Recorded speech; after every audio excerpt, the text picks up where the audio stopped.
तारा भोज की कथा। बहुत पहले एक राजा थे। उस राजा की एक बेटी थी। राजा हर वर्ष कार्तिक माह में उपवास और स्नान करता है।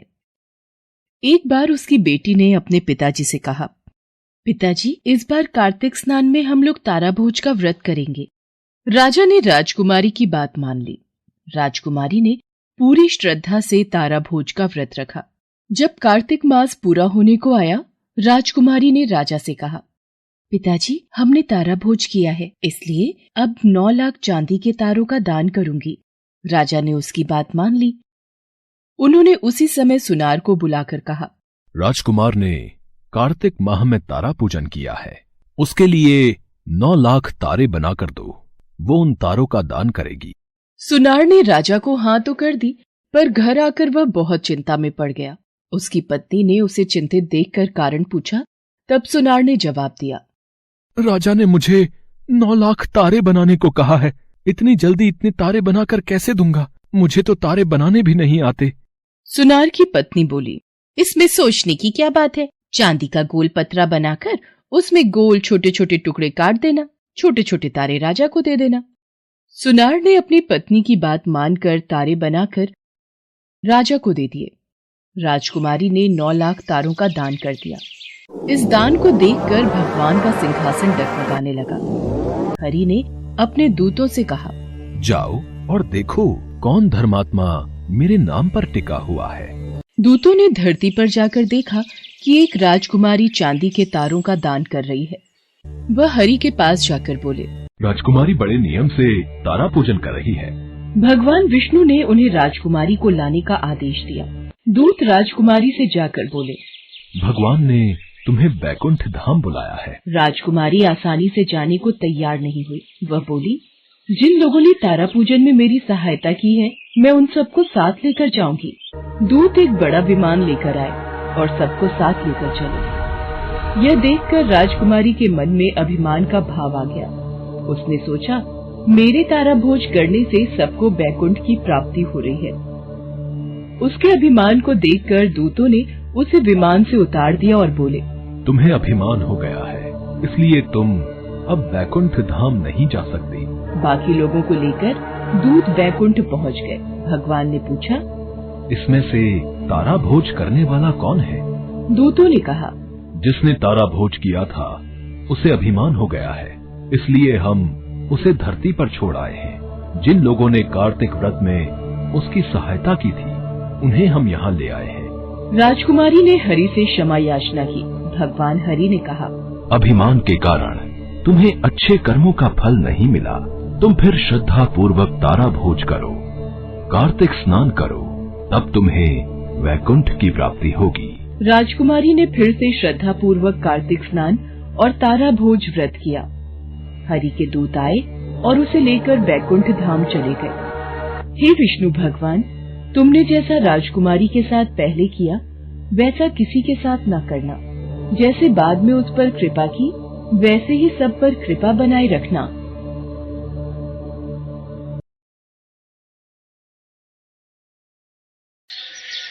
राजा स्पर्श माँ भगवती के पुजारी थे और दिन रात माँ दुर्गा की पूजा करते थे।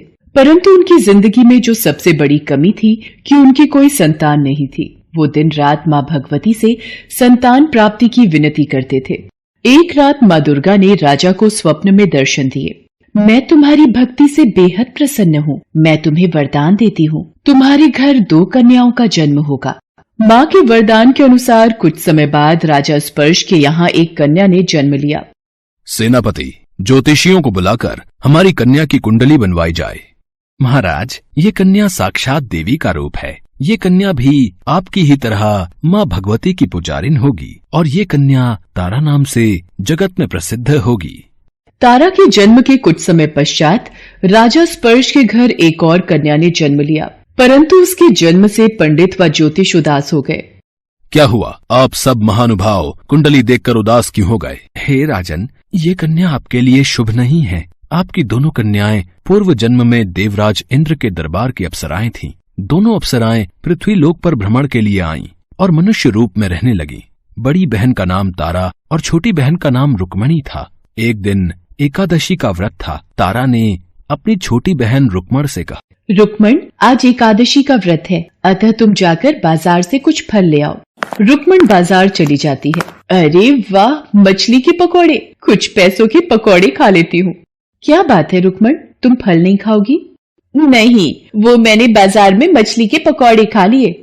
रुक्मण, तुमने एकादशी के दिन मांस खा लिया? तुम्हें पता था ना आज एकादशी का दिन है। मेरा श्राप है कि तुम निम्न योनियों में गिरकर और छिपकली बनकर सारी उम्र ही कीड़े मकोड़े खाती रहना। वही गुरु गोरख नामक ऋषि अपने शिष्यों के साथ रहते थे। एक दिन उनका घमंडी शिष्य पानी का कमंडल लेकर तपस्या में बैठा था। तभी कपिला गाय आई और उस कमंडल में पानी पीने के लिए मुंह डाल दिया। अरे, कमंडल का जल जूठा कर दिया, अब तुझे दंड मिलेगा।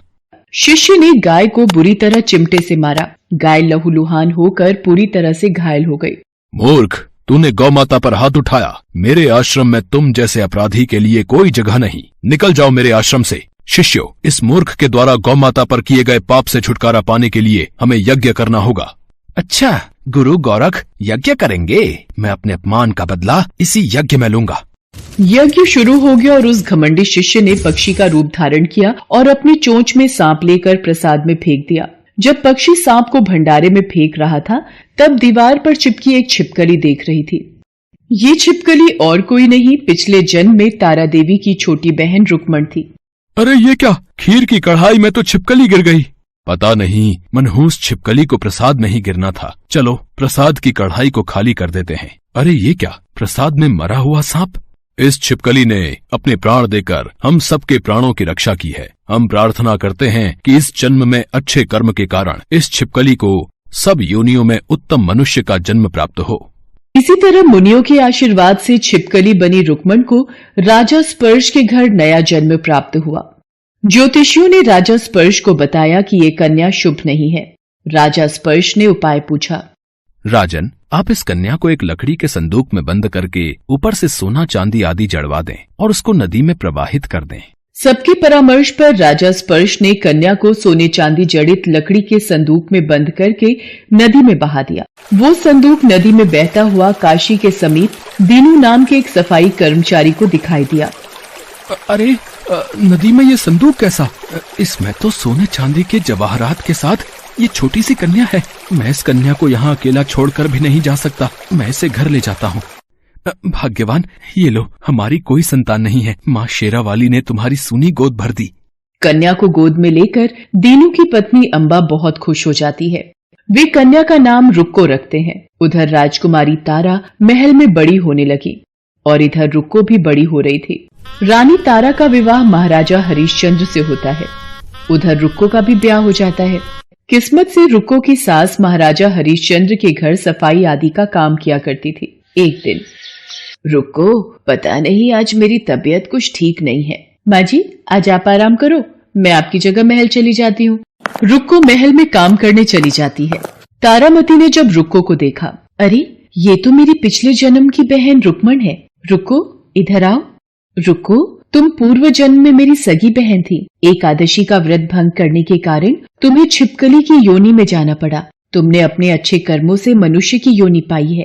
अब तुम अपने इस जन्म को सार्थक करने के लिए वैष्णो माता की सेवा करके अपना जन्म सफल बनाओ। वो तुम्हारे सारे दुख दूर कर देंगी।